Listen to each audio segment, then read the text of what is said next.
Future millionaires, we've talked about a lot of interesting stuff on this show, but today's episode might be the single most important lesson that you learn from me.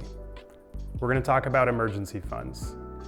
I know it sounds boring. And if my 25-year-old self was here talking about it right now, he would be really bored, which is why this is so important. And not only am I going to talk about why emergency funds are critical and how you can make one, but I'm going to teach you a foolproof secret to help you build one. So let's talk about why emergency funds are important. Right here on the board, I put together a list of 6 life-changing events that any one of us could face at any point in time. And so for 23-year-old me, I want you to look at that list, and I'm going to tell you which one of these things are going to happen to you in the next 5 to 10 years of your life. Unexpected job loss, health issues, you're going to move to a new city, really painful and annoying and expensive. Your car will be in an accident and or will need repair. You're going to experience the death of a loved one. You're going to get exposed to exciting investment opportunities that you're going to want to be able to take advantage of. Each one of these 6 items will happen to you in your life in your 20s. And if you don't have some cash set aside to weather those storms, each one of these things in and of themselves could either represent an incredibly difficult challenge for you to overcome financially or a missed opportunity. Nothing makes me feel more confident, nothing makes me feel wealthier than having a huge chunk of cash in my checking account. Don't like your boss? Tell him to go screw himself, right? Want to start a new career? You've got the money to weather those storms. Want to go take a year off and just explore the world and jet set around in the post-pandemic world? Knock yourself out. But you could be making 6 figures and still live paycheck to paycheck.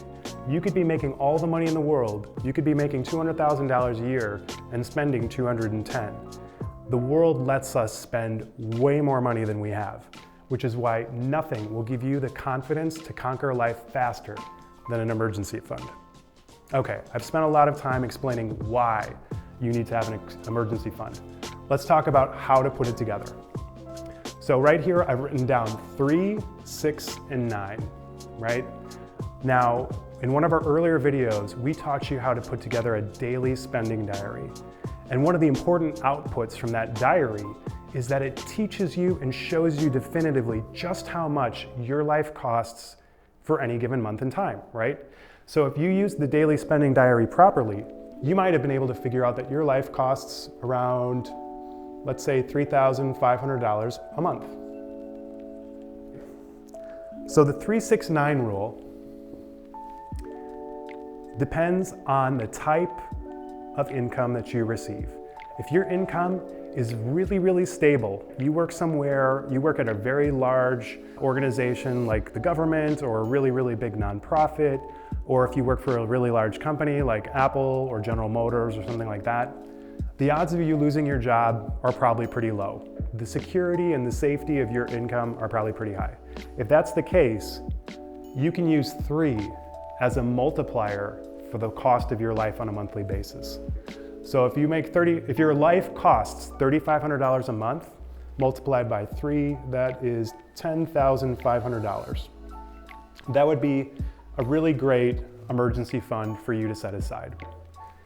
Now on the opposite side of that spectrum, imagine maybe you're in sales, right? You're a real estate agent, you sell insurance, you sell cars, or you work for a startup or a small business or something that might be more fragile, or that a company that sustainability might be more in question, right? In those circumstances, and sometimes it's even harder, because if you do have earnings volatility, it's even harder to budget and set aside money. But in that case, I'd really like you to shoot for 9 times that $3,500. 9 times 3 is 27 plus 4,500. I think that's $31,500. That's a big nut, right? That's a lot of money. I'm not even gonna lie. And this 6 is your Goldilocks. For most of us in this crazy thing that we call life, right? 6 times 3 is 18 plus another 3, 21,000. This is enough money. And I know these numbers are big, but that's the amount of money that you should be striving for in your emergency fund. And you're not gonna get there overnight. I don't expect any of you to get to that point overnight. But having that money set aside and that security, when those big things come up in life, unanticipated job loss, health issues, right? Unanticipated moves, car repair, home repair, incapacitation or death of a loved one, when you have this money set aside, right? When you realize that the average funeral in the United States of America costs about $10,000 to $15,000, these numbers don't sound that crazy. So, how do we get there?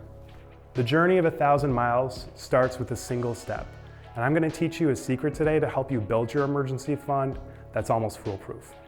Step 1, you eat the elephant one bite at a time. A lot of people have talked about how in the United States, 48% of Americans couldn't afford an unexpected $400 bill. So let's start with that $400. $400 over the course of a 52-week year is about $8 a week. Each and every one of us, all of you at home watching this video, you can find a way to set aside $8 a week.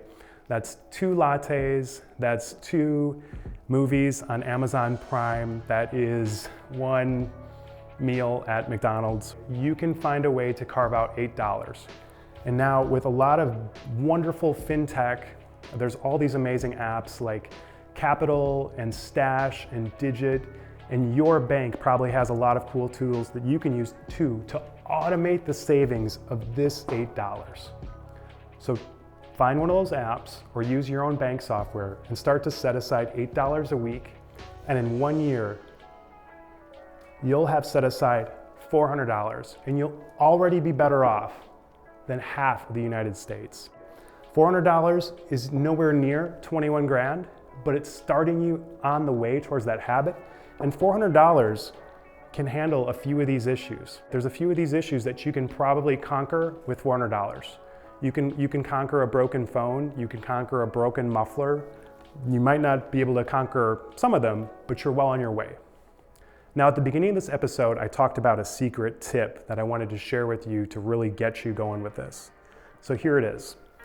Once you set up this automation of your emergency fund, you're gonna have a password and a login for this app.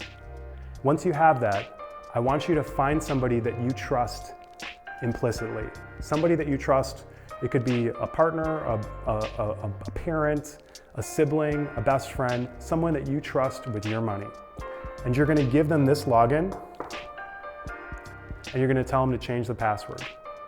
And you're gonna say to them, I'm gonna take the key to the safe and I'm gonna put it inside another safe, and the other safe is you. And you say, I have a goal of building an emergency fund, and you're gonna help me get there. And here are the rules. Here are the 6 circumstances under which I can access the money. And if I don't come to you with one of these 6 circumstances to either turn it off or to access the money, don't let me have the money. Now, here's the catch. You have to be really committed to this, because you can't just come to that person a month later and say, there's this, I really want to bet on this NFL game and I really need $300. Can you please give me the money? So you really have to be committed and convicted to this plan. But once you are, you give that person that you trust the criteria, you give them the logins to your savings account, and then you take a step back and you forget about it. You get it out of your head and you get it out of your mind, and you just let it gradually and continually build. And over time, you will be able to put together an amazing emergency fund that will help you weather anything that life throws at you. Because in my experience, happiness is good health and a strong balance sheet. Have you personally had to overcome one of these life challenges? Leave a comment below and talk about how you have been able to deal financially with some of the most challenging circumstances that life can throw at you. Comment, like, share. Thank you so much for being part of Personal Finance with Professor X.